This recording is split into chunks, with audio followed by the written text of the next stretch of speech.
Bakit bawal mag-video? Guys, so pinipigilan ako. Pinipigilan yung aking career as a vlogger.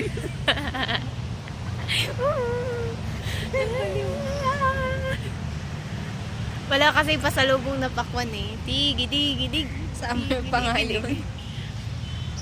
Kunyari may taga-video tayo, yung alam mo yung kwan. Uy kuya, bilisan mo. Kuya, ikot ka.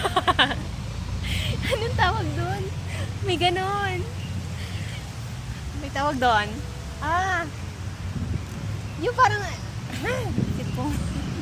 Kuya, bilis. Pag-isipin mo pa ako. Basta parang eroplano na kwan. Helicopter na camera. Sige. Si ate pong made in China. Ang pangit ko na.